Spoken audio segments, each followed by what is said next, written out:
من يهده الله فلا مضل له ومن يضلل فلا هادي له أشهد أن لا إله إلا الله وأشهد أن محمدا عبده ورسوله اللهم صل على محمد وعلى آل محمد كما صليت على إبراهيم وعلى آل إبراهيم إنك حميد مجيد اللهم بارك على محمد وعلى آل محمد كما باركت على إبراهيم وعلى آل إبراهيم إنك حميد مجيد أما بعد فإن خير الحديث كتاب الله وخير الهدي هدي محمد صلى الله عليه وسلم وشر الأمور محدثاتها فإن كل محدثة بدعة وكل بدعة ضلالة وكل ضلالة في النار من يطع الله ورسوله فقد رشد واهتدى ومن يعص الله ورسوله فقد ضل وغوى فأعوذ بالله السميع العليم من الشيطان الرجيم من همزه ونفخه ونفثه يا أيها الذين آمنوا اطيعوا الله وأطيعوا الرسول ولا تبطلوا أعمالكم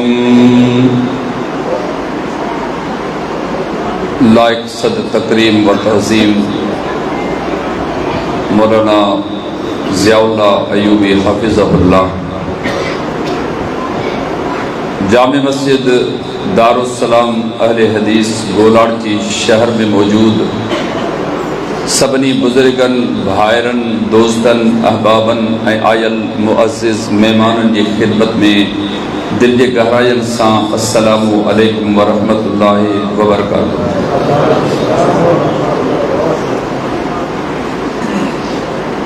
اللہ رب العزت ہن پوری کائنات میں انسان ذات جو سب کھاں ودیک ہمدرد گھن گھرو اے خیر خواہ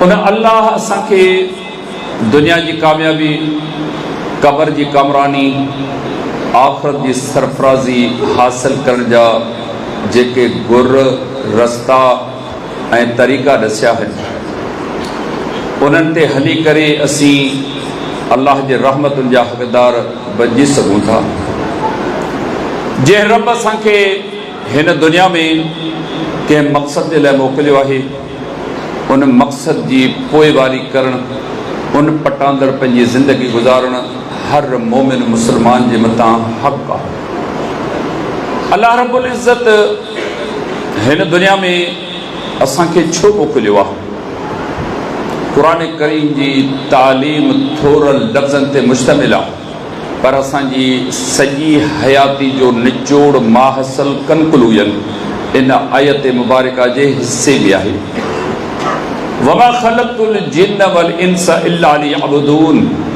اے اساں نخل کیو ہے جنن اے مانن کے مگر ہن جے لائے تو ہے اساں جی بندگی ہے اساں جی عبادت کر صرف دنیا میں نماز ای عبادت کانے کا ایک مومن مسلمان جو ہر کم جے کرے شریعت جے پٹاندڑا شریعت کی تعلیم جے موافقہ اللہ جے رسول صلی اللہ علیہ وسلم جی سکھارل تعلیم جے برابر آ تو وہ سب کم عبادت آ اللہ رب العزت ایڈو وڈو قدردان آ ایڈو وڈو مہربان آ جو مانو یہ ذہن بنائے تو تے ہن شے جو امر مکے اللہ کہو آ اللہ جے رسول صلی اللہ علیہ وسلم جن کہو ہے تو ان جی زندگی جو ہر شعبو ان جو اتھن ان جو ویہن ان جو سمن ان جو جاگن ان جو ہلن ان جو گالہن ان جو ڈسن ان جو بدھن ان جو چپ رہن ان جی زندگی جو ہر شعبو نیکی اجر سبب سان وابستہ ہے اللہ کے پیغمبر صلی اللہ علیہ وسلم جن کے اللہ رب العزت ہند دنیا میں انسان ذات کی ہدایت رہنمائی رہبری کے لئے موقرن فرمایو इन हवाले सां अल्लाह ताला पंज थोरनि एहसाननि गुणनि ऐं एहसान मंदियुनि जो बि ज़िक्र कयो आहे। सारो ॾींहुं आऊं ऐं तव्हां वेही करे पराया गुण ॻायूं था, मूं ते फलाणे वॾेरे जो ही थोरो, फलाणे पीर जो ही एहसान, फलाणे मुर्शिद जी ही भलाई, फलाणे वॾेरे जो ही करम, फलाणे मौलवी साहिब जो ही मामलो मसइलो।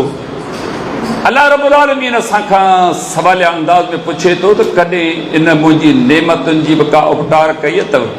जेके नेमतूं मूं तव्हांजे मथां कयूं आहिनि, उन्हनि नेमतुनि में जा हिकिड़ी नेमत जो ज़िक्र कंदे अल्लाह रब्बुल इज़्ज़त क़ुरान हकीम में फरमायो, लक़द मन्नल्लाहु अलल मोमिनीन इज़ बअस फ़ीहिम रसूलन मिन अनफ़ुसिहिम यतलू अलैहिम आयातिही व युज़क्कीहिम व युअल्लिमुहुमुल किताब वल हिकमह व इन कानू मिन क़ब्लु लफ़ी ज़लालिम मुबीन। तहक़ीक़ बेशक मोमिननि ते अल्लाह जा जेके बि थोरा गुण एहसान नवाज़िशूं ऐं महिरबानियूं आहिनि, उन्हनि में ही थोरो, ही गुण, ही नवाज़िश, महिरबानी, ही एहसान मंदी ॻाइण जे बि क़ाबिल आहे, लिखण जे लाइक़ु आहे, हर वरी वरी ज़िक्र करण जे लाइक़ु आहे। जॾहिं अव्हांजी जिन्स मां, अव्हांजी क़ौम मां, अव्हांजे इलाइक़े मां मूं तव्हांजी हिदायत, रहनुमाई ऐं रहबरी जे लाइ पंहिंजो आख़िरी रसूल मोहम्मद मुस्तफ़ा सल्लल्लाहु अलैहि वसल्लम मोकिलियो। उनजी ज़िमेदारी कहिड़ी हुई? यतलू अलैहिम आयातिही, मतस जे तिरियूं बि क़ुर मजीद जूं आयतूं जॾहिं बि जिते बि जहिड़ी सूरत में लथियूं, उहे माण्हुनि खे पढ़ी करे ॿुधाई छाजे लाइ? वयुज़क्कीहिम, मथे जे ॿारनि खां वठी पेरनि जे पॿनि ताईं माण्हू जिन गुनाहनि में ग़र्क़ थियल हुआ, ज़बान गुनाहनि में कारी थियल, अख ख़ताउनि जे मामले में कहिड़ी ख़ता जो ज़िक्र कजे, कन गुनाहनि में ग़र्क़, हथनि पेरनि जेके कीस कलूर ज़ुल्म ऐं नाहक कया, तिन जो कुझु शुमार नथो करे सघिजे। अल्लाह रब्बुल आलमीन फरमायो उन पैगंबर जी ज़िमेदारी इहा हुई त ही जहन्नम जे किनारे ते पहुची चुका आहिनि, अल्लाह जे ॾमर कहर ऐं अज़ाब खे दावत ॾियनि पिया। अल्लाहुम्मा इन कान हाज़ा हुवल हक़्क़ु मिन इंदिक फ़अम्तिर अलैना हिजारतम मिनस समाइ अव इतना बिअज़ाबिन अलीम। मक्कतल मुकर्रमह, मस्जिदुल हराम, काबतुल्लाह, सफ़ा मरवा, अहिड़ियुनि अज़ीम जायनि, अहिड़ी अज़ीम बस्ती में वेही करे बदबख़्तनि दुआ घुरी अथई, मुंहिंजा अल्लाह जेकॾहिं मोहम्मद सल्लल्लाहु अलैहि वसल्लम सचो आहे, हक़ ते आहे, तो उनखे पंहिंजो रसूल बनाए मोकिलियो आहे, जेके कुझु तो उनखे ॾिनो आहे, पोइ ईअं कोन चयो त असांखे उहो हक़ क़बूल करण जी तौफ़ीक़ अता फरमा, बल्कि पंहिंजे रब खां दुआ घुरियूं जेकॾहिं इहो हक़ ते सचो आहे न, पोइ असां ते पथरनि जो मींहुं आसमान त वसाए, असांजी न बस्ती रहे, न ॻोठ रहे, न शहर रहे, न को माण्हू रहे, असीं मरी मिटिजी वञूं। इहा हुई जहालत जी हद। अल्लाह रब्बुल आलमीन फरमायो अहिड़नि माण्हुनि खे सुबुह मंझंदि शाम ॾींहुं राति दावत ॾिनई, उन्हनि जी तरबियत कयईं, सिख्या जो माहौल जुड़ियो, गुनाहनि नाफ़रमाननि खां माण्हुनि खे परे कयई। कहिड़ो गुनाह हो अरब जे माहौल ऐं मुआशिरे में जेको न थींदो हुजे? राति जा पोयां पहर थींदा हुआ, माण्हू वञी पंहिंजे घरनि में थानीका थींदा हुआ, नौजवान औरतूं काबतुल्लाह में ईंदियूं हुयूं। सही मुस्लिम किताबुल मनासिक खे खोले पढ़ो, कपिड़े जो टुकुर बदन ते कोन्हे, काबतुल्लाह जो तवाफ़ कनि पियूं। इहा जहालत हुई अरब जे समाज, माहौल ऐं मुआशिरे जी। अहिड़े माहौल ऐं मुआशिरे में अल्लाह ताला पंहिंजे पैगंबर मोहम्मद मुस्तफ़ा सल्लल्लाहु अलैहि वसल्लम खे मोकिलियो। सुबुह मंझंदि शाम ॾींहुं राति, घर बाज़ार दुकान मस्जिद, का जाइ अहिड़ी न छॾियूं जिते माण्हुनि जी रहनुमाई न कयूं, तरबियत न कयूं, सिख्या न कयूं। दस्तरखान ते वेठा आहिनि, उते बि तबलीग ऐं दावत जो कमु जारी रखियूं। इमाम मुस्लिम किताबुल अशरफ में नबी अलैहिस्सलाम जी हदीस मुबारका नक़ल कई आहे।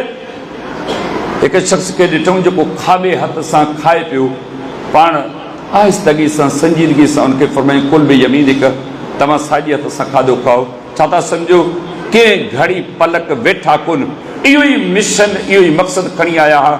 अल्लाह ताला इहा ॻाल्हि करे करे फरमायो व इन कानू मिन क़ब्लु लफ़ी ज़लालिम मुबीन।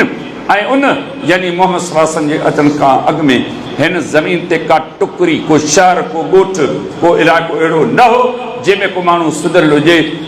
पूरी इंसानियत दुनिया जहालत जे अंधेरे में मुब्तला हुई। रोशनी जो एक मामूली तरवरो कंहिंखे नज़र कोन थी आयो। ज़िम्मेदारी आलिमनि जी कहिड़ी आहे? वोट वठणु, सीट जे लाइ लड़णु, वज़ीर बणजणु, मेंबर थियणु, पार्लियामेंट में पहुची उते सभु कुझु करणु, इहो हिन आलिम जो कमु कोन्हे। आलिम दीन जो इल्मु रखण वारे जी ज़िम्मेदारी आहे। अव्हां खे अलाह कहिड़े मक़सद जे लाइ दुनिया में मोकिलियो आहे? कुंतुम ख़ैर उम्मतिन उख़रिजत लिन्नासी तामरूना बिल मारूफ व तनहौना अनिल मुनकर। तव्हां भले में भली उम्मत आहियो। जेके बि उम्मतूं गुज़रियूं आहिनि उन्हनि में तव्हीं सभिनी खां भले में भली उम्मत आहियो। उख़रिजत लिन्नास, माण्हुनि जी तरफ़ तव्हांखे असां कढियो आहे। घरनि में रली सवड़ कंबल विझी, पनको खोले, लसी पी, खीर पी, कुंडी ॾेई सुम्हण जे लाइ तव्हांखे कोन मोकिलियो अथऊं। अव्हां जी ज़िम्मेदारी कहिड़ी आहे? काफ़रनि, मुशरिकनि, अलाह जे दुश्मननि ताईं पहुचो, उन्हनि खे दीन जी दावत ॾेई इस्लाम जे दायरे में दाख़िल कयो। इहा तव्हांजी बुनियादी ज़िम्मेदारी आहे। नेकी जो अमर करियो, गुनाह ऐं बुराई खां पंहिंजे वसार माण्हुनि खे रोकींदा कयो, पाण बि बचंदा कयो। अल्लाह रब्बुल इज़्ज़त इहो मनसब नबी अलैहिस्सलाम जन खे अता फरमायो। सारो माहौल उबतड़ काबतुल्लाह जी तारीख़ ते नज़र विझो। 360 बुत काबतुल्लाह जहिड़ी मुक़दस जाइ ते पियलो आहे। कॾहिं इन लफ़्ज़नि ते, इन मफ़हूम ते गौर कयो। ईअं सम्झो साल जा 365 ॾींहं आहिनि न, हर ॾींहं जो इलाह ऐं महबूद कुरैश मक्का जो अलॻि हो, जंहिंजी हू पूॼा कंदा हुआ। इन माहौल खे बदिलाइण कान मामूली ॻाल्हि कान हुई, सवली ॻाल्हि बि कान हुई। अलाह जे पैगंबर सल्लल्लाहु अलैहि वसल्लम जन पंहिंजो कमु शुरू कयो। अलाह रब्बुल इज़्ज़त खे इन पूरी तरह कामयाब कयो। अल्लाह ताला उन एहसान मंदनि जो ज़िक्र कंदे फरमायो, वज़कुरू नेमत अल्लाह अलैकुम इज़ कुंतुम अअदाअन फ़अल्लफ़ बैन क़ुलूबिकुम फ़अस्बहतुम बिनेमतिही इख़वाना व कुंतुम अला शफ़ा हुफ़रतिन मिनन नारि फ़अनक़ज़कुम मिनहा कज़ालिक युबय्यिनुल्लाहु आयातिही लअल्लकुम तहतदून। ऐं अल्लाह जी नेमतुनि जी बि उपतार करियो। ज़बान ॾिनी अथव, सॼो ॾींहुं वॾेरनि जा गुण पिया ॻायो। फेसबुक ते मेंबरनि जूं, पंहिंजे पार्टी जे वॾेरनि जूं, मुशीरनि जूं, ऐं जितां तक मां तव्हां बीठा आहियो उन इलाइक़े जा सारो ॾींहुं इन्हनि जा गुण ॻायो पिया। जे अल्लाह मूं ते अव्हां ते एहसान कया आहिनि, उन्हनि जो बि कॾहिं को तज़किरो थियो आहे? पंहिंजी ज़ाल, पंहिंजे पुटु, पंहिंजी धीउ, पंहिंजे घर जे भातियुनि सां, पंहिंजे दोस्तनि सां, होटल ते, दुकान में, घर में, बाज़ार में कारोबार कंदे, कचहरी कंदे 24 कलाकनि जी गुफ़्तगू में अल्लाह जे रसूल सल्लल्लाहु अलैहि वसल्लम जो ज़िक्र केतिरो आहे? अल्लाह ताला हिते फरमायो, ऐं अल्लाह जे उन नेमत खे यादि करियो जेके उन तव्हांजे मथां कयूं आहिनि।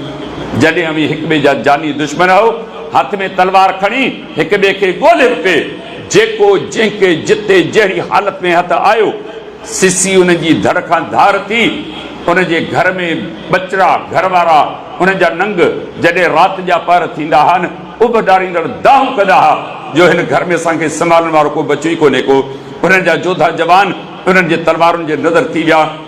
हिक ॿिए जा जानी दुश्मन अखियुनि सां ॾिसण जे लाइ अवी तयारु कोन हो। फ़अल्लफ़ बैन क़ुलूबिकुम, पोइ अल्लाह पंहिंजी रहमत महिरबानी बाज सां अव्हां जे दिलनि में हिक ॿिए जे लाइ मोहबत पैदा कई।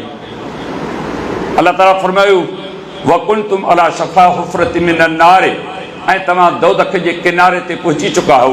हिकिड़ी विख वधीक खणो हा न, हमेशह जे लाइ दोज़ख में हलिया वञो हा, पर अल्लाह तव्हांखे उन दोज़ख खां ॿाहिरि कढियो, तव्हांखे बिश्त जो वारिस बनायो। अल्लाह रब्बुल आलमीन फरमायो, इन्हनि अल्लाह जी नेमतुनि खे यादि कंदा कयो। अल्लाह रब्बुल इज़्ज़त जो ही वॾो एहसान आहे जो मुंहिंजे करीम रब हर दौर में जेके नबी सगोरा अलैहिस्सलाम मोकिलिया, उन्हनि सभिनी जो महंदार, सरदार, इमाम, अॻवान मोहम्मद मुस्तफ़ा सल्लल्लाहु अलैहि वसल्लम आहे। एतबार न अचे, सही बुखारी के खोले पढ़ो, किताब सलात के पढ़ो, नबी अलैहिस्सलाम जे उन एज़ाज़ ते गौर कयो।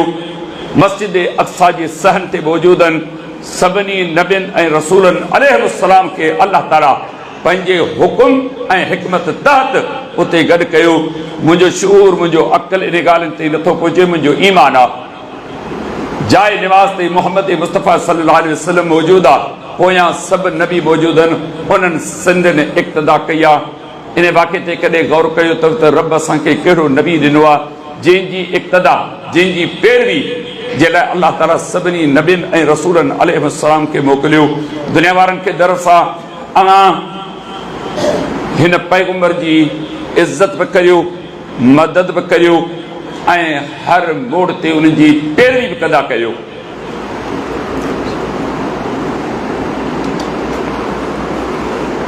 अल्लाह रब्बुल आलमीन ख़ैर ख़ाही कंदे क़ुरान मजीद में हिकिड़ी जाइ ते असांखे ॾाढी सुहिणी ऐं नेक सलाह ॾियणु फरमाई आहे, या अय्युहल्लज़ीना आमनू अतीउल्लाह व अतीउर रसूल वला तुब्तिलू आमालकुम। ऐं ईमान वारो पैरवी करियो, चयो वठो, ताबेदारी करियो सभ खां पहिरियां अल्लाह जी, जेको असांजो अकेलो ख़ालिक मालिक दाता दस्तगीर मुश्किल कुशा बिगड़ी बनाईंदड़ आहे। उहो ई रब आहे, इन खां सवाइ दुनिया में असांजो ॿियो केर बि धणी कोन्हे को। अल्लाह रब्बुल आलमीन फरमायो, पोइ ताबेदारी फरमाबरदारी ऐं पैरवी करियो मुंहिंजे रसूल मुहम्मद सल्लल्लाहु अलैहि वसल्लम जी। अल्लाह जी इबादत करियो, पर कीअं करियो? ईअं करियो जीअं मुहम्मद मुस्तफ़ा सल्लल्लाहु अलैहि वसल्लम करे पियो।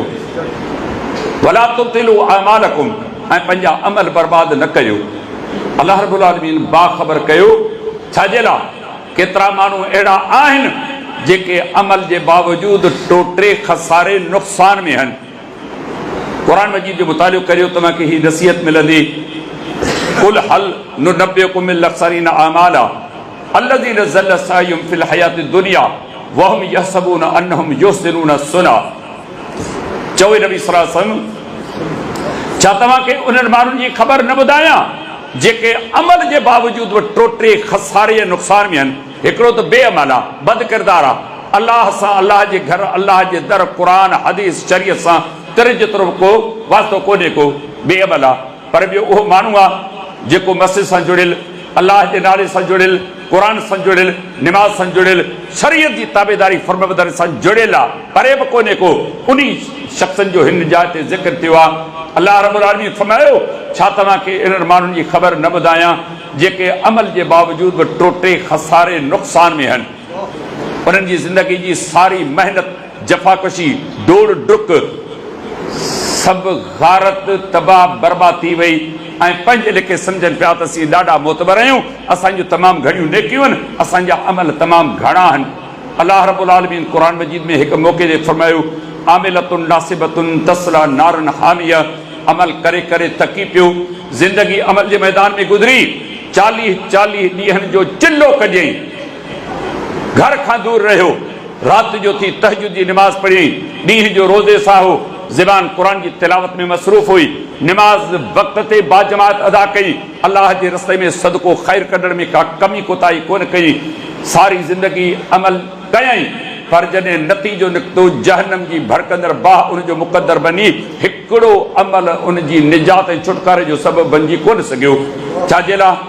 अमल साले उन मयार ते पूरो न लथो जेको मयार अल्लाह ऐं उनजे रसूल सल्लल्लाहु अलैहि वसल्लम असांजे लाइ मुक़ररु कयो आहे। ही दुनिया जेका दावत ॾे पई, निमाज़ पढ़ो, निमाज़ पढ़ो, निमाज़ पढ़ो, असांखे को बि इख़्तिलाफ़ इन लफ़्ज़नि सां कोन्हे। यकीनन निमाज़ पढ़ो, अमल करियो, कीअं करियो? माण्हुनि खे इन शयुनि जी घुर्ज आहे। रसूल अकरम सल्लल्लाहु अलैहि वसल्लम जन पंहिंजी पूरी ॼमार में रुॻी माण्हुनि खे निमाज़ कान पढ़ाई, बल्कि हिकु हिकु अमल ते निगाह ऐं नज़र रखी, जिते बि खेनि का कोताही नज़र आई यकदमि उन्हनि जी इस्लाह करे उन्हनि खे सऊं रस्तो ॿुधायूं। जेकॾहिं न त पोइ यादि रखूं अमल साले जी अहमियत खां कंहिंखे को इनकार कोन्हे को। निमाज़ हुजे, रोज़ो हुजे, ज़कात हुजे, हज हुजे, जिहाद हुजे, सदको हुजे, ख़ैरात हुजे, क़ुरान मजीद जी तिलावत हुजे, दावत हुजे, तबलीग हुजे, केतिरा बि नेकी जा चङाई जा कम हुजनि, पर उहे कम तॾहिं धणी दर अघनि था जॾहिं शरीयत जो स्टैंडर्ड, पैमानो, मयार उन ते पूरा लहनि था। पोइ रब उहो अमल क़बूल करे थो। उन्हनि अमल साले जे क़बूलियत जे शर्तनि में हिकिड़ो शर्त इंतिहाई अहम ऐं ज़रूरी आहे, ॿिया सभु शर्त पूरा थियनि, किथे बि खोट न खाए, हर कसवटी ते 100% पूरो लहे। पर जेकॾहिं इन मयार ते अची खुटी पियो, ईअं सम्झो त का हिकिड़ी नेकी कान कई आहे। यादि रखो, अल्लाह रब्बुल इज़्ज़त अमल खे नथो ॾिसे। छा खे थो ॾिसे? कुझु ॿियूं अहिड़ियूं शयूं आहिनि जिन खे रब ॾिसे थो, पोइ अमल क़बूल करे थो। उन्हनि शर्तनि में हिकिड़ो शर्त शरीयत मुतहिरा इहो बि ॿुधायो आहे, अल्लाह उन माने जो अमल क़बूल करे थो जंहिंजो अमल संदुस मोकिलियल रसूल मोहम्मद सल्लल्लाहु अलैहि वसल्लम जे तरीक़े संदुन सुन्नत ऐं वाट जे बिल्कुलु मुवाफ़िक़ रती बराबर उन जे उबदर कोन्हे। अमल साले जी अहमियत खां कंहिंखे इनकार कोन्हे, पर यकीन ॼाणो अमल साले खां वधीक जेकॾहिं का अहमियत वारी शइ वज़नी शइ आहे न, उहा रसूलुल्लाह सल्लल्लाहु अलैहि वसल्लम जी ताबेदारी फर्मबरदारी आहे। हिकिड़ो नंढिड़ो मिसाल ज़िक्र करे पोइ पंहिंजे मज़मून खे हुते करियां थो। हदीस शरीफ़ जे किताब सही बुखारी में किताब तफ़सीर में अबू सईद अल मुअल्ला रज़ी अल्लाह ताला अन्हु जी हदीस मुबारक आहे।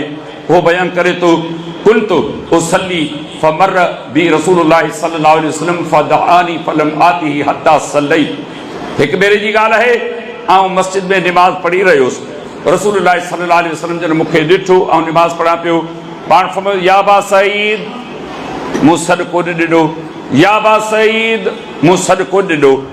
निमाज़ मां गाफ़िल थी सोचियुमि अल्लाह जो पैगंबर ॾिसे बि पियो त आउं निमाज़ पढ़ां पियो, छा सदुन इल्म अकुल फ़हम ऐं सम्झ हुई।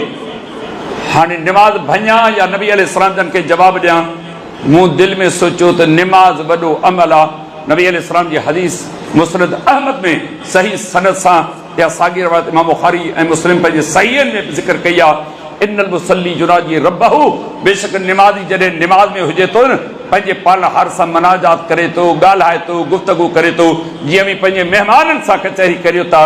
केॾो शान आहे उन्हनि माण्हुनि जो जेके मस्जिद में अचनि था, निमाज़ पढ़नि था, न सिर्फ़ु निमाज़ पढ़नि था पर पंहिंजे रब सां गुफ़्तगू ऐं कचहरी कनि था। मौक़ो मिले कॾहिं सही मुस्लिम किताब सलात पढ़ी ॾिसो, अबू हुरैरा रज़ी अल्लाह ताला अन्हु जी हदीस मुबारक बि पढ़ी वठो।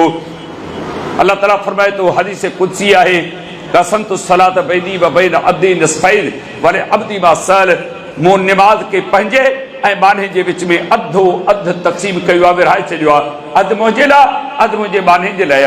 वइज़ा क़ाल अल अब्दु अल्हम्दुलिल्लाहि रब्बिल आलमीन, ऐं जॾहिं माण्हू निमाज़ में चवे थो अल्हम्दुलिल्लाहि रब्बिल आलमीन, सिरी निमाज़ जो मामिलो कोन्हे, जहरी निमाज़ जो मामिलो कोन्हे, फर्ज़ या नफ़ल निमाज़ जो मामिलो कोन्हे, जंहिं शइ जो नालो निमाज़ आहे उन जो ज़िक्र आहे।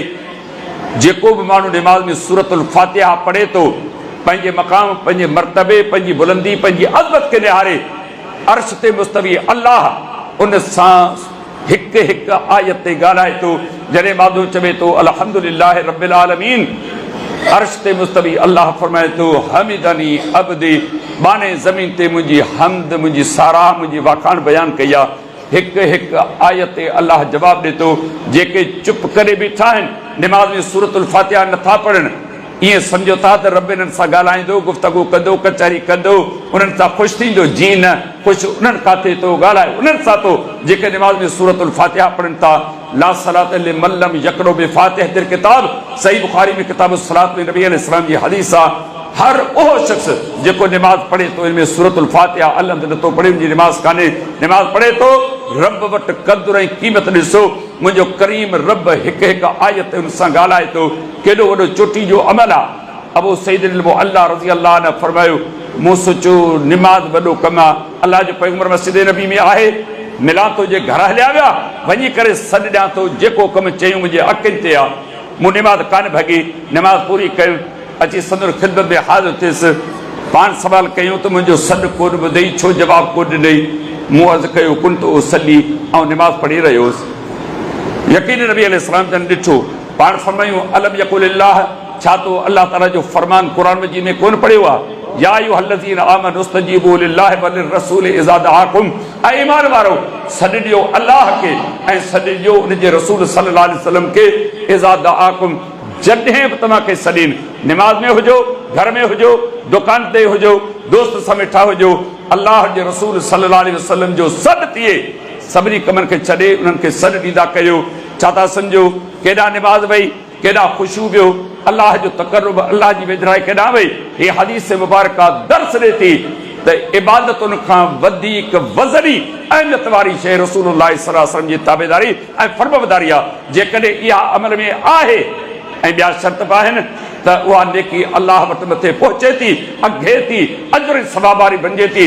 जेकॾहिं न त उनजी का अहमियत कान्हे का। अव्हांखे हिन दौर में न, अव्हांखे 1400 साल पोइ उन मुबारक दौर ॾांहुं वठी हलां थो जंहिं दौर में रसूल करीम सल्लल्लाहु अलैहि वसल्लम जन मौजूद आहे।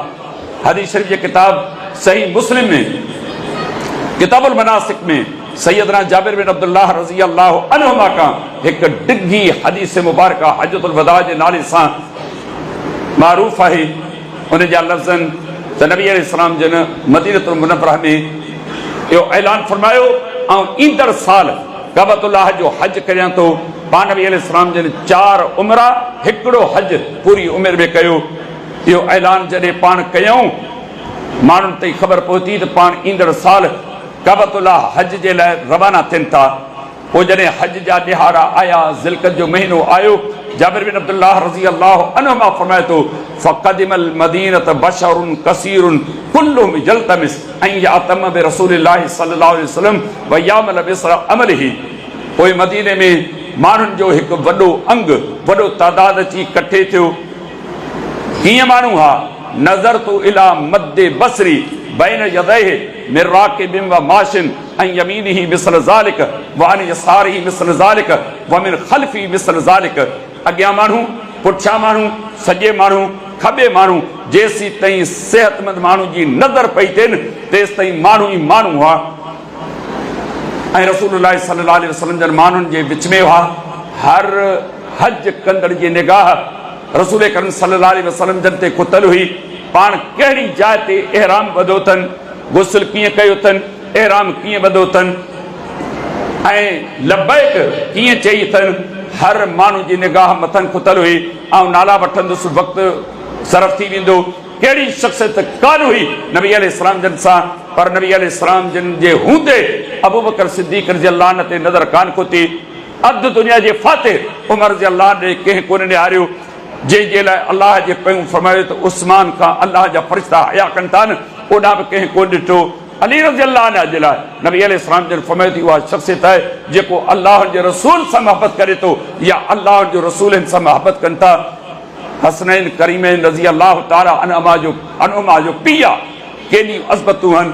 वॾो तादाद साहबा रिज़वानुल्लाह अलैहिम अजमईन जो आहे। माण्हुनि जी नज़र कंहिं ते खुतल कान्हे, सिर्फ़ु रसूलुल्लाह सल्लल्लाहु अलैहि वसल्लम जन ते खुतल आहे। व यामल मिस्र अमरिही, जीअं पाण अमल कयूं पिए न असां ईअं पिए कया। व रसूलुल्लाह सल्लल्लाहु अलैहि वसल्लम बैन अज़हुरिना, ऐं रसूलुल्लाह सल्लल्लाहु अलैहि वसल्लम जन असांजे विच में हुआ।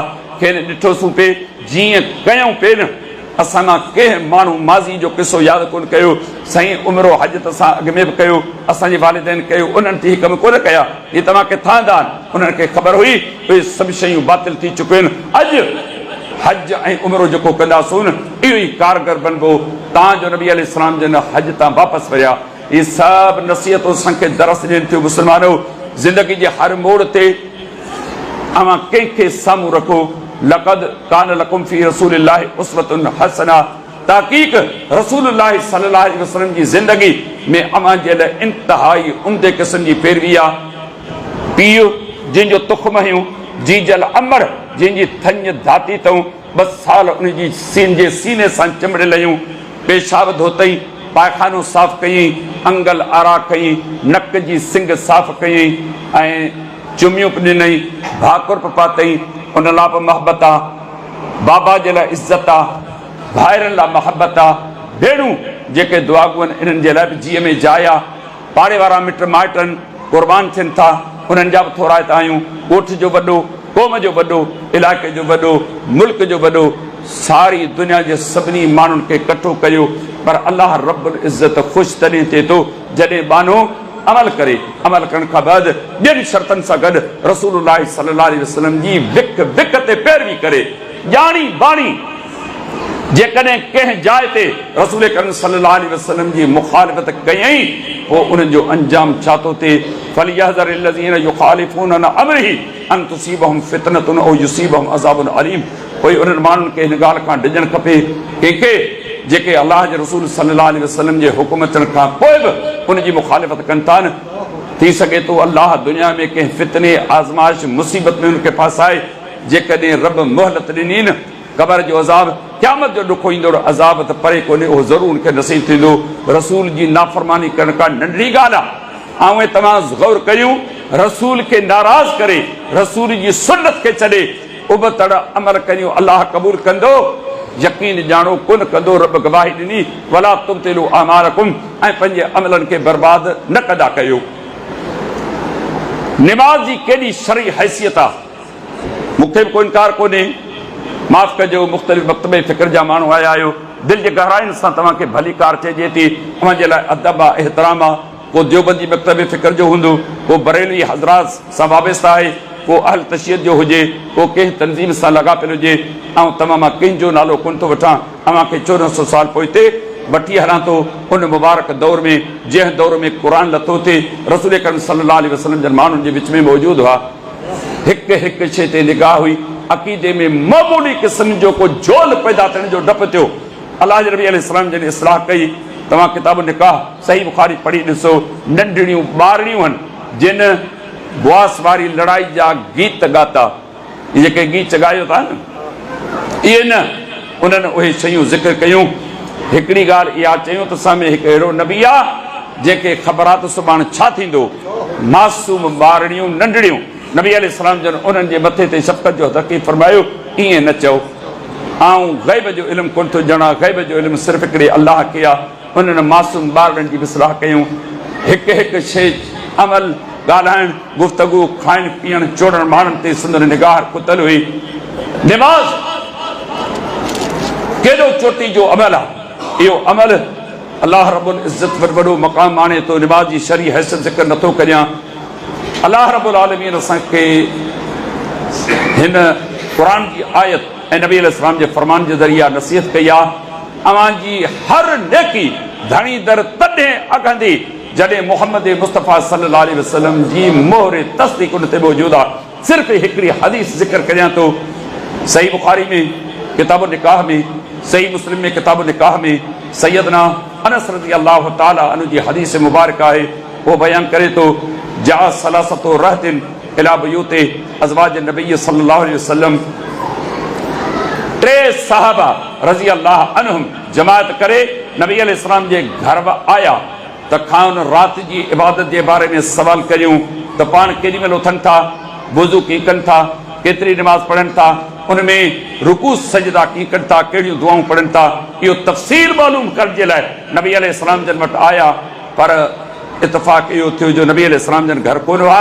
घर वारियूं जेके असांजूं मायूं आहिनि मोमिननि जूं, उन्हनि पुछियो त तव्हीं छाजे लाइ आहियो। उन्हनि अर्ज़ु कयो त राति जी निमाज़ जे बारे में असीं पुछणु आया आहियूं। उन्हनि खे अलाह इल्मु ॾिनो हो, उन्हनि खे सम्झ ॾिनी हुई।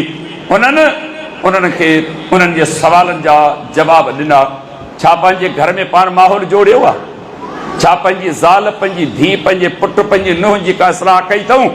ॿियो त ठहियो पुछो अथऊं धीअ खे ॾाज केतिरो ॾियो था, मुड़ुस सां गॾु ज़िंदगी कीअं गुज़ारे, पुट खे वॾे हाल में घोट करे आणियूं था, केतिरो ख़र्च करियूं था।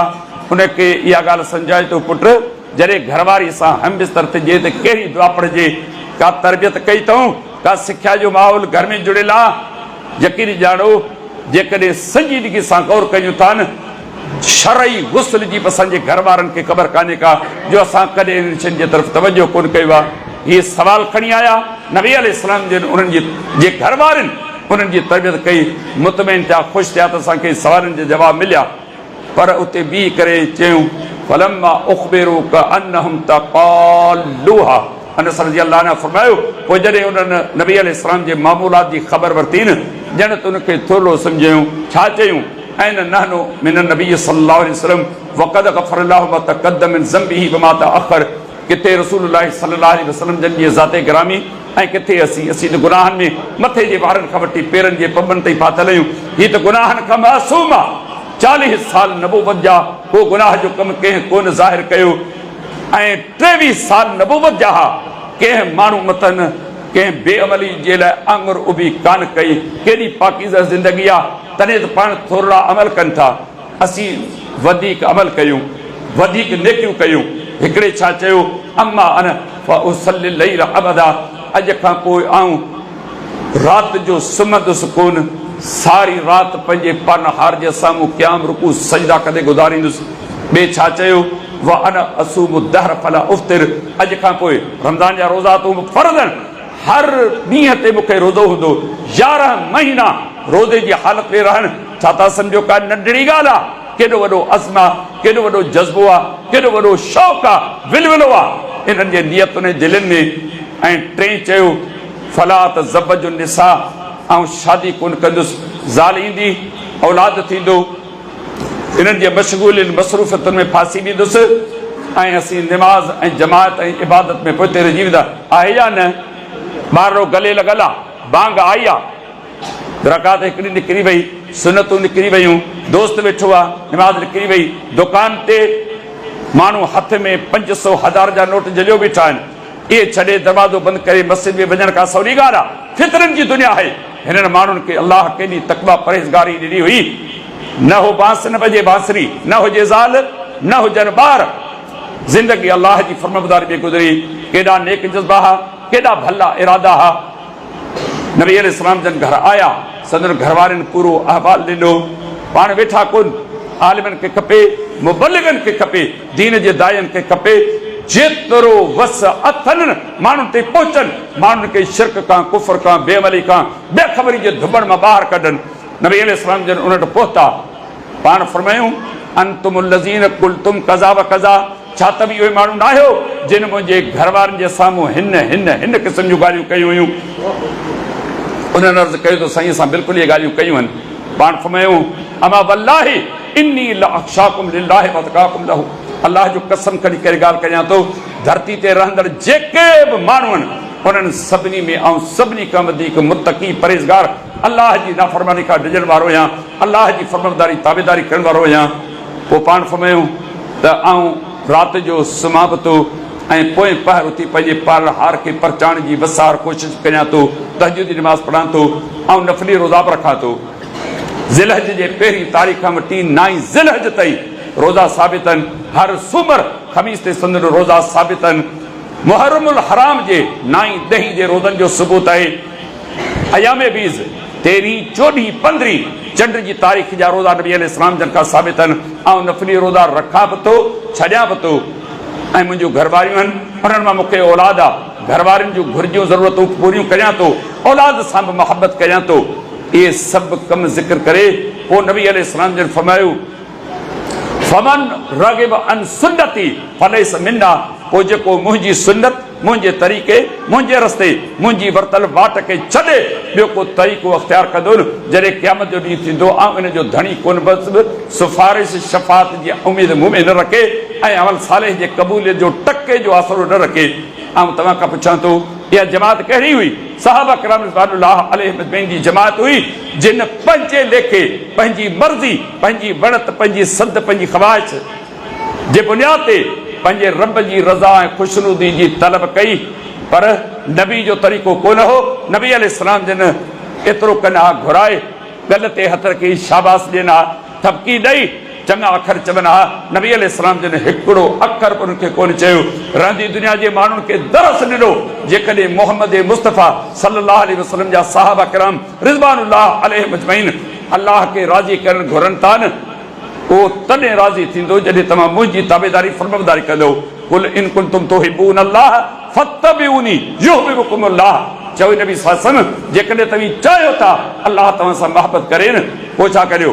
कंहिं पीर जो पलंद पकड़ियो, कंहिं मुर्शिद जा चङ वॾा मुरीद बणिजो, कंहिं दरगाह ते पढ़ चाढ़ियो, कंहिं जाइ ते मुजावर बणिजो, कंहिं कुबे ते 7 साह सूमर जूं रातियूं जाॻियो, कंहिं कबर ते पंहिंजी जानवर को जी न फत्तबिऊनी, पोइ मुंहिंजी ताबेदारी फरमाबरदारी कयो। युहिब्बुकुमुल्लाह, अलाह तव्हां सां मोहबत कंदो। अलाह मोहबत करे थो अमल साले जे बुनियाद ते। इहो अमल साले जॾहिं अॻे थो अर्श ते मुस्तवी अलाह पूरो ख़ुशि थिए थो। तव्हां गौर कयो, निमाज़ रोज़ो केॾियूं चोटी जूं इबादतूं आहिनि, पर नबी अलैहिस्सलाम जन उन्हनि जी तस्दीक कान कई। सही बुखारी में सैयदना अबू हुरैरा रज़ियल्लाहु ताला अन्हु जी हदीस मुबारक आहे। हिकिड़े दफ़े असीं मस्जिद नबवी में वेठा हुआसीं। शल मुंहिंजो रब मूंखे बि ज़ियारत जी तौफ़ीक़ ॾे, अव्हांखे बि रब मस्जिद नबवी ऐं उमिरि जी सआदत नसीब फरमाए। नबी अलैहिस्सलाम जो फरमान सही बुखारी सही मुस्लिम में अबू हुरैरा रज़ियल्लाहु अन्हु जी रिवायत है, सलातुन फी मस्जिदी हाज़ा खैरुम मिन अल्फ सलातिन फीमा सिवाहु इल्लल मस्जिदुल हराम, मुंहिंजी हिन मस्जिद में कंहिं मोमिन मुस्लमान हिकिड़ी निमाज़ अदा कई, 1000 नमाज़ुनि जो अजर ऐं सवाब उनखे मिले थो सवाइ मस्जिदुल हराम जी नमाज़ जे जेका कबतुल्लाह जी मस्जिद आहे मस्जिदुल हराम हिकिड़ी नमाज़ लख नमाज़ुनि जो अजर ऐं सवाब आहे उन मस्जिद जो नमाज़ी ऐं कंहिं फरीक़ कंहिं तंज़ीम कंहिं फ़िरक़े जे कंहिं माण्हू जो नालो नथो वठां अव्हांखे रसूलुल्लाह सल्लल्लाहु अलैहि वसल्लम जे सहाबा किराम रिज़वानुल्लाह अलैहिम अजमईन जे हवाले सां वाक़िफ़ करायां थो मुस्लमान आहे बावज़ू थियो आहे मस्जिद में पहुतो आहे काबतुल्लाह ॾांहुं मुंहुं आहे अल्लाह अकबर चई करे नमाज़ जोटी आहे इमाम नसई रहमहुल्लाह पंहिंजे सुनन में इहा रवायत आंदी आहे ॿियनि केतिरनि हदीस किताबनि में मुख़्तलिफ़ लफ़्ज़नि सां इहा हदीस मुबारका मरवी आहे फ़रमाए थो रसूलुल्लाह सल्लल्लाहु अलैहि वसल्लम हीन यरमुकु ऐं रसूलुल्लाह सल्लल्लाहु अलैहि वसल्लम जी निगाह उन ते खुतल हुई टे ॾींहं अख सां उनखे ॾिठूं पिए उन जी नमाज़ खे जांचे ॾिठूं ला युतिम रुकूअ वला सुजूदहु न सही नमूने सां रुकू कई न सही नमूने सां सजदा कई तकड़ में नमाज़ पढ़ी नबी अलैहिस्सलाम जन जे ख़िदमत में हाज़िर थियो सलाम अर्ज़ कयूं पाण सलाम जो जवाब ॾेई करे फरमायूं इरजे फसल्ले फइन्नक लम तुसल्ली तव्हां मोटी वञो वञी ॿीहर नमाज़ पढ़ो इन करे जो तव्हां नमाज़ पढ़ी कान्हे का जेके मुंहिंजा दोस्त अहबाब घण कोरा चवनि था त मियां झेड़े खे छॾियो फितरनि जी दुनिया आहे केरु मस्जिद में अचण लाइ तयारु कोन्हे नमाज़ पढ़ण लाइ तयारु कोन्हे भला छॾियो जेको जी बणे ईअं पढ़े छा नबी अलैहिस्सलाम जन खे इहा ख़बर कान हुई कुफ्र मां निकिता आहिनि शिरक मां निकिता आहिनि केतिरनि गुनाहनि में फाथल हुआ भला पाणे सम्झी वेंदा न नबी अलैहिस्सलाम जन उम्मत खे बाबर करायो जेकॾहिं तव्हीं चाहियो था अव्हां जूं निमाज़ूं अलाह वटि अगनि त पोइ तव्हां मुंहिंजी ताबेदारी मुंहिंजी फर्मबरदारी करियो रती बराबरि मुंहिंजी सुन्नत मुंहिंजे तरीक़े मुंहिंजी वरतल बाट खां अमी मुंहुं मोड़ींदो न इहे इबादतूं अलाह वटि क़बूल पइजी कोन सघंदियूं रोज़ो केॾी चोटी जी इबादत आहे अलाह जे नबी अलैहिस्सलाम जो फरमान आहे पाण फरमायो सही बुखारी सही मुस्लिम जी हदीस आहे अबू हुरैरा रज़ी जी किताबुल जिहाद में मा बिन अब्दिन यसूम यौमन फी सबीलिल्लाह इल्ला बाअदल्लाहु ज़ालिकल यौम वजहहु अन्नार सबईन खरीफन जेको जिहाद जे मैदान में वञे थो इन जे लाइ पंहिंजी जान पंहिंजे माल सां अलाह जे रस्ते में जिहाद कयां इहो इरादो खणी मैदान जिहाद में लथो पाण नबी अलैहिस्सलाम जन फरमायो उन ॾींहुं जी मर्ज़ी थी जिहाद ते हूं बि वञा थो छो न रोज़ो रखी वञा नफ़ली रोज़ो आहे पोइ नफ़ली रोज़ो रखी जिहाद जे मैदान ते वञे थो पाण नबी अलैहिस्सलाम जो फरमायो उन हिकिड़े नफ़ली रोज़े जे करे अल्लाह ताला 70 साल जे पंध जेतिरी दोज़ख उन खां परे करे छॾे थो इहो आहे नफ़ली रोज़ो फर्ज़ी रोज़े जो अजर केतिरो आहे नबी अलैहिस्सलाम जो फरमान आहे अल्लाह ताला हर नेकी जो अजर घटि में घटि 10 दफ़ा ऐं वधि में वधि 700 दफ़ा ॾिए थो इल्ला सौम फइन्नहु ली व अना अजज़ी बिही मगर रोज़ो इहो मुंहिंजे लाइ आहे इन जो अजर सवाब रोज़ेदार खे केतिरो ॾियणो आहे उहा घुर्ज ज़रूरत आहे पाणी क़यामत ॾींहुं फ़ैसिलो कंदुसि इन जो अजर मुक़ररु थियल कोन्हे को कहिड़ो चोटी जो अमल आहे पर मुंहिंजा दोस्तो मुंहिंजा भाइरो इहो रोज़ो घणी दर तॾहिं अॻे थो जॾहिं रोज़े जी ताईद तस्दीक साहिब वही साहिब शरीयत मोहम्मद मुस्तफ़ा सल्लल्लाहु अलैहि वसल्लम करे निमाज़ ऐं रोज़ो पिणु चङो कमु इन खां कंहिंखे इनकार कोन्हे को ॿियो फहम जंहिंसां पसी पिरीअ के इहे लफ़्ज़ पंहिंजी जात ते वॾी क़ीमत रखनि था न निमाज़ खां इनकार न रोज़े जी हैसियत खां को इनकार आहे पर इहे नेकियूं क़बूल कीअं पवनि थियूं उन्हनि जा हिकिड़ो शर्त तव्हांजे साम्हूं ज़िक्र कयां पियो अलाह जे नबी अलैहिस्सलाम जन जी मुबारक ज़िंदगी जा वाक़िया अव्हां जे साम्हूं ज़िक्र कयां थो अलाह जे पैगंबर सल्लल्लाहु अलैहि वसल्लम जन 8वीं हिजरी में मक्कतल मुकर्रमा ॾांहुं रवानगी कई हदीस शरीफ़ जे किताब सही मुस्लिम में किताब सियाम में अबू हुरैरा रज़ी अल्लाह ताला अन्हु खां हदीस मुबारका मरवी आहे त नबी अलैहिस्सलाम जन फतह मक्के वारे साल मक्के जे लाइ रवाना थिया रमज़ान मुबारक जो महीनो हो जंहिंजा रोज़ा फ़र्ज़ हुआ नबी अलैहिस्सलाम जन रोज़ो रखियो सहाबा किराम रिज़वानुल्लाह अलैहिम अजमईन रोज़ो रखियो ॾींहं वॾा सख़्त गरम ऐं उठनि घोड़नि गॾहनि खचरनि जो सफ़र हो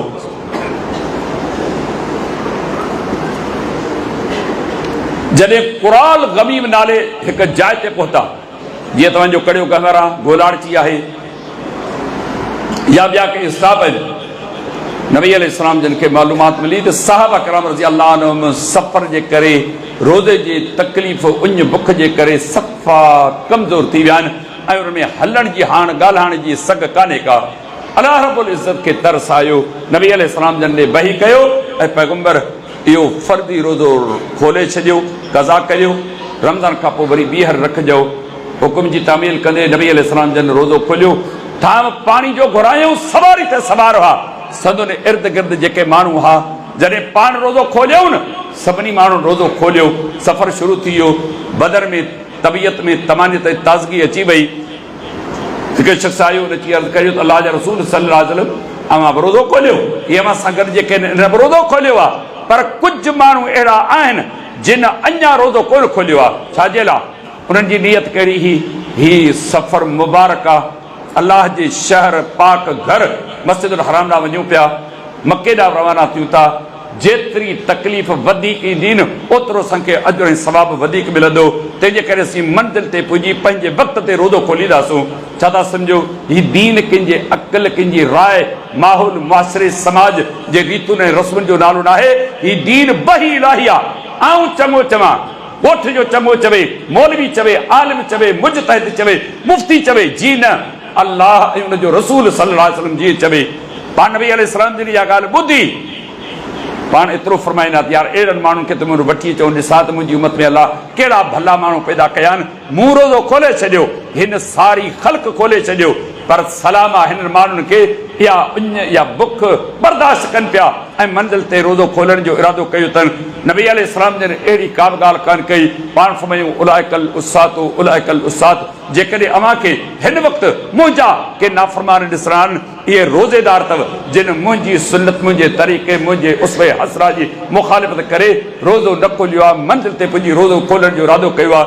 रोज़ो भलो आहे, को बि शक कोन्हे, अजुर आहे, सवाब आहे। मुंहिंजा अज़ीज़ो, इन इबादतुनि खां वधीक अहमियत वारी शइ जेकॾहिं आहे त उहा रसूलुल्लाह सल्लल्लाहु अलैहि वसल्लम जन जी ताबेदारी आहे। बैतुल्लाह जो हज कर, उमरो कर, केॾियूं फज़ीलतूं आहिनि। एतिरे क़द्र जो नबी अलैहिस्सलाम ने फरमायो, जॾहिं हाजी हज करे वापसि वरे थो, सही बुखारी किताबुल मनासिक, सही मुस्लिम में या केतिरे हदीस किताबनि में इहा हदीस मौजूदु आहे, गुनाहनि खां ईअं पाक साफ़ थी मोटे थो ॼण त उनजी अमड़ उनखे हाण ॼणियो आहे, जंहिंजे ज़िमे को गुनाह कोन्हे को। अहिड़ो अज़ीम अमल आहे उमिरो। नबी अलैहिस्सलाम जन फरमायो, उमिरा कदा कयो, हिकु उमिरो ॿिए उमिरि जे विच में गुनाहनि जो कफ़ारो इबद ऐं बदिलो आहे। केॾा चोटी जा अमल आहिनि। जॾहिं माण्हू लब्बैक चवे थो, पथर, वण, ॿियूं सारियूं शयूं उन्हनि सां गॾु लब्बैक जा आवाज़ पुकारीनि थियूं। केॾी अज़मत आहे, केॾो मक़ाम, केॾो मर्तबो आहे इन उमिरि जो। बैतुल्लाह जो सफ़र केॾो मुबारक आहे। लखे रुपया माण्हू ख़र्च करे कबतुल्लाह खे जॾहिं ॾिसनि था न, अखियूं आलियूं थी पवनि थियूं, ख़ुशी मां रोई पवनि था, मथे ॾियारे रब जो शुक्र था कनि था त कहिड़ी जात ते रब तो असांखे पहुचायो आहे। पर मुंहिंजा दोस्तो, काबतुल्लाह, उमिरो, हज, तवाफ़, एहराम, रमल, साई, सभु शयूं पंहिंजी जात ते अहमियत वारियूं आहिनि। पर इन्हनि सभिनी शयुनि खां वधीक जेकॾहिं बज़नी का क़ीमती ऐं अहम शइ आहे, उहा रसूलुल्लाह सल्लल्लाहु अलैहि वसल्लम जन जी ताबेदारी फरमाबरदारी आहे। जेकॾहिं पैगंबर जी सुन्नत, पैगंबर जे तरीक़े खां हटी करे इन हज उमरा कया, रती बराबरि अजुर जी उमेद न रखे, इहा ठली ॻाल्हि कान्हे का। इमाम बुखारी पंहिंजे सही में किताबुल ईमान व नुज़ूर में हदीस मुबारक नक़ल कई आहे, रा रसूलुल्लाह सल्लल्लाहु अलैहि वसल्लम युहादा बैन इबरैह, रसूलुल्लाह सल्लल्लाहु अलैहि वसल्लम जन हिकु पोड़े शख़्स खे ॾिठो जेको पंहिंजे ॿिनि पुटनि जे कुल्हनि ते हथ रखी गेलबो आयो। वॾी उमिरि जो, हिकिड़ो हथु हिकिड़े पुट जे कुल्हे ते, ॿियो हथु ॿिए पुट जे कुल्हे ते गेलबो अचे पियो, धूड़ उॾामे पई, मिटी उॾामे पई, पगर में छल आहे। नबी अलैहिस्सलाम जन इरशाद फरमायो, हिन खां थोरी ख़बरचार वठो थी केरु आहे, किथां आयो आहे, केॾां वञे पियो, इरादो कहिड़ो आहे। मुस्लमानो, माण्हुनि जे ईमान, अक़ीदे, अमल ते नज़र रखो। जिन खे बि रब इल्म जी नेमत सां नवाज़ियो आहे, उन्हनि खे खपे हिकु हिकु शइ ते निगाह रखनि। माण्हू पहुता, उन ॿुधायो त मूं नज़र ऐं यमशी इलल काबा, काबतुल्लाह ताईं पहुचण जे लाइ मूं ही बास बासी आहे। इन हालत में वञा जीअं मूंखे वधीक तकलीफ़ पहुचे त मूंखे अजुर वधीक मिले। केॾो मुबारक ज़हन आहे। नबी अलैहिस्सलाम जन फरमायो, मुंहिंजे तरफ़ां पैगाम ॾियो, अयो हशैफ इन्नल्लाह लग़नियुन अनक व अन नज़रिक, ऐं पोड़ा अल्लाह तोखां ऐं तो जेका बास बासी आहे, नज़र बधो आहे, इन खां बेज़ारा बरिया। छाजो उमिरो, छाजो सवाब, छाजी नेक नियती, कुझु बि न। तोखे इन कमु करण जो अमर कंहिं कयो आहे? अल्लाह जी शरीयत अमर कयो आहे। जेका बि नेकी करियूं उहा रसूलुल्लाह सल्लल्लाहु अलैहि वसल्लम जी सुन्नत ऐं संदन तरीक़े जे मुताबिक़ करियूं। अल्लाह जे नबी अलैहिस्सलाम जन माण्हुनि जे विच में रहिया, हिकु हिकु शइ ते असांजे आलिमनि खे खपे 4 अखियूं कनि, ॿिनि सां कमु कोन हलंदो। 4 अखियूं कनि, पंहिंजे घर खां शुरूआत कनि, बाज़ार, घिटी, मस्जिद, जंहिं बि जाइ ते पहुचनि, माण्हुनि जे अमलनि ते निगाह ऐं नज़र हुजे, किथे बि खेनि का कमी कोताही नज़र अचे, फौरी तौर ते उनजी इस्लाह कनि। अल्लाह जे नबी अलैहिस्सलाम जो मिसाल अहादीस मुबारका मां तव्हांजे साम्हूं ज़िक्र कंदो हलां। नबी अलैहिस्सलाम जन कुर्बानी जी केॾी वॾी फज़ीलत बयान कई आहे। क़ुरान मजीद में अल्लाह रब्बुल इज़्ज़त फरमायो, लन यनाल अल्लाहु लुहूमुहा वला दिमाउहा वलाकिन यनालुहु तक़वा मिनकुम। अल्लाह वटि अव्हां जी कुर्बानी जो न रत पहुचे थो, न गोश्त पहुचे थो, पर अल्लाह अव्हां जे दिलनि में जेका तक़वा परहेज़गारी आहे इहा ॾिसे थो। नबी अलैहिस्सलाम जन ख़ुदि पंहिंजी हयाती में हर साल कोशिशि करे कुर्बानी कई आहे। हजतुल वदा जे मौक़े ते नबी अलैहिस्सलाम जन 100 उठ नहर कया आहिनि, 3 हथ उठ पंहिंजे हथनि सां, 37 उठ अमीरुल मोमिनीन अली रज़ी अल्लाह ने नहर कया आहिनि। छा था सम्झो केॾी वॾी कुर्बानी आहे, केॾो वॾो अमल आहे। अर्श ते मुस्तवी अल्लाह हिन अज़ीम अमल जेको इब्राहिम अलैहिस्सलाम ऐं इस्माइल अलैहिस्सलाम जी यादि ॾियारे थो, वॾो ख़ुशि थिए थो। हुकुम आहे त तव्हां पंहिंजे हैसियत आर कुर्बानी कदा कयो, पर कुर्बानी ॿियनि अमलनि जी आहे अल्लाह वटि तॾहिं अॻे थी जॾहिं रसूलुल्लाह सल्लल्लाहु अलैहि वसल्लम जन जी सुन्नत ऐं तरीक़े मुताबिक़ हुजे। सही बुखारी में बरा बिन आज़िब रज़ी अल्लाह ताला अन्हु जी हदीस मुबारक आहे, वो बयान करे तो ख़तब नबी सल्लल्लाहु अलैहि वसल्लम यौमल अज़हा, ईद उल अज़हा जो मौक़ो आहे। नबी अलैहिस्सलाम जन नमाज़ खां बाद ख़ुतबे जे लाइ उथी बीठा, पाण फरमायूं मन सल्ला सलातना व नसक नुसुकुना फ़क़द असाब नुस्क व मन नुस्क मिन क़ब्ल सलात फला नुस्क लहू। जंहिं असांजे निमाज़ वांगुरु निमाज़ पढ़ी, इन लफ़्ज़नि ते गौर करियो। निमाज़ कहिड़ी?